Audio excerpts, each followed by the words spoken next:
How's it going, friends? My name is Jared Smith of the band Heliocentric, and I wanted to come and give you guys a quick update on some behind the scenes stuff that I've been working on here. So I told you guys in my last update video that I am working on a metal album about Islam. And I thought it would be really cool to add some ambient tracks to act as sort of palette cleansers for the album. One of the ideas that I had was to write a song reflecting on the Islamic concept of Tawheed.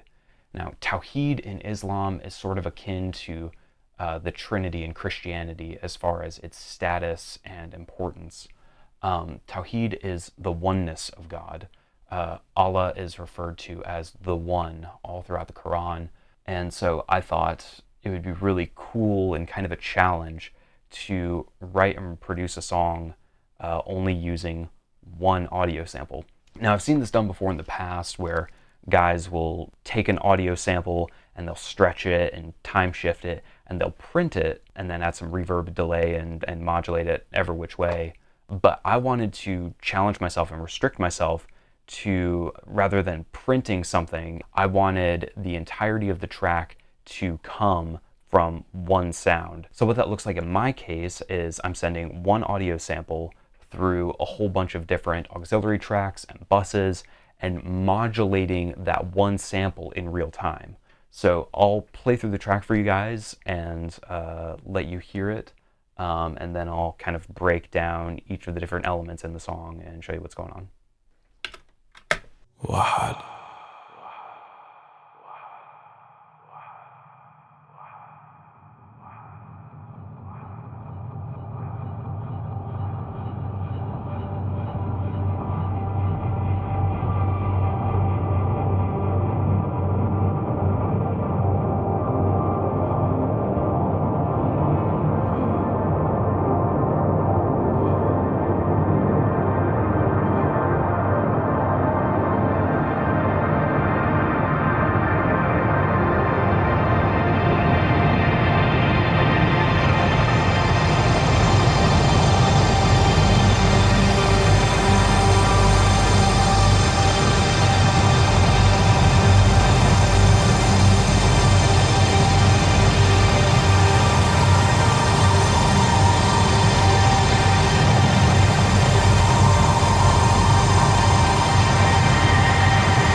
Okay, so that was the track, and now I kind of want to go in and show you guys inside of Logic what all is going on.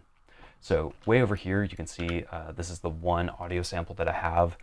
This is me, saying into a microphone, Wahad, which is one in Arabic. I've got some hidden channels as well, some delays that I ended up not using, as well as the extra takes of me saying one that I wasn't super happy with. But as you can see, it's just that one audio sample and everything else is just done through routing. So initially we have the one sample and it hits all of these different auxiliary buses. These actually aren't track buses. You can see there's no instruments on any of them. It's just effects. So each of these are buses with different effects on them.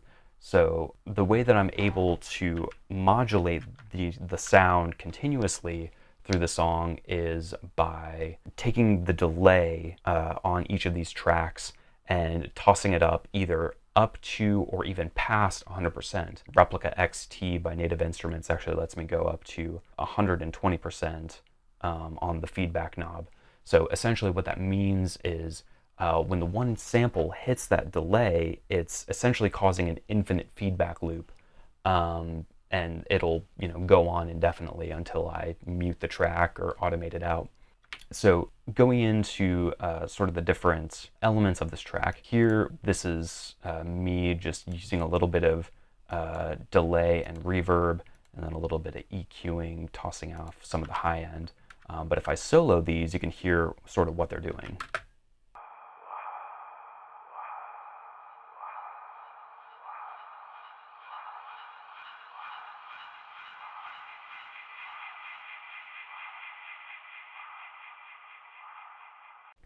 On these delays, I actually have 4 different delay times.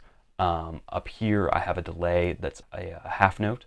Down here, I have a delay that's 1 bar long.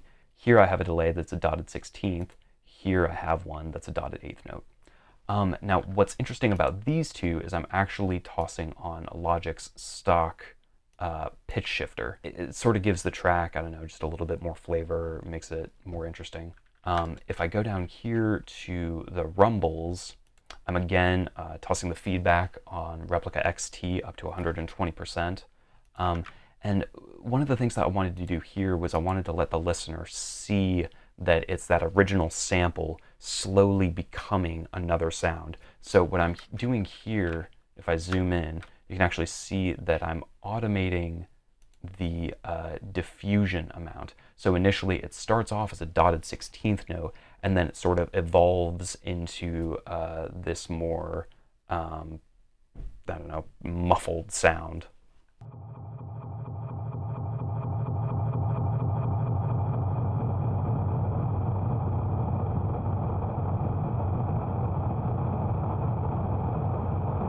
And as you can see, I'm also, doing a really intense low pass filter. Just wanted some low rumbles to give the track a little bit of body. I'll get to these chimes in a second, but I want to highlight these drones. These are interesting. So what they're doing is, again, they're hitting the Replica XT, which is on a continual feedback loop. But then I'm actually running it through an instance of Reactor and this specific module called Molecular. I haven't really dove into this a whole lot, but it's really, really powerful. So essentially what I'm doing is it's hitting Molecular and I'm modulating the sound a little bit to kind of make it evolve and grow. But the biggest thing that it's doing is I'm actually running it through a dual comb filter, which is, it's forcing it and squeezing it into a pitch. The word that I'm saying isn't, a tonal sound in the way that we think of tonal sounds. But what this is doing is that it's making it a tonal sound. So on each of these different drones, they're doing essentially the same thing, just at different frequencies. So I'll solo that and let you guys hear it.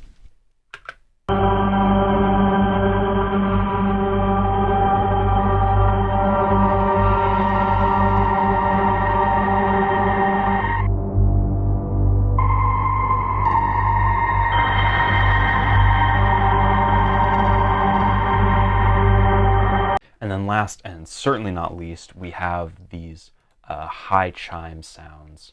Now this is really, really cool. So again, we have an instance of Replica, which is causing a feedback loop.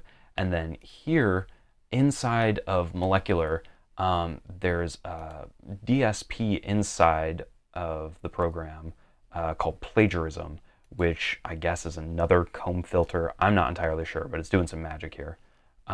Essentially what I'm able to do is I'm able to take this initial sound and run it through a step sequencer. So I'm in real time modulating the pitch of the sound. And that plus a little bit of delay and some reverb, it just makes this cacophonous echoing of chimes that I've really, really fallen in love with. Beyond that, you can see here I do have another instance of reverb, and I'm actually modulating a low pass filter. You will see the band kind of scoop like that. And then I do have another instance of Replica, but rather than causing a feedback loop, it's just making it bright and shimmery and airy because delay is fun. So I'll solo this and let you guys hear what that's doing.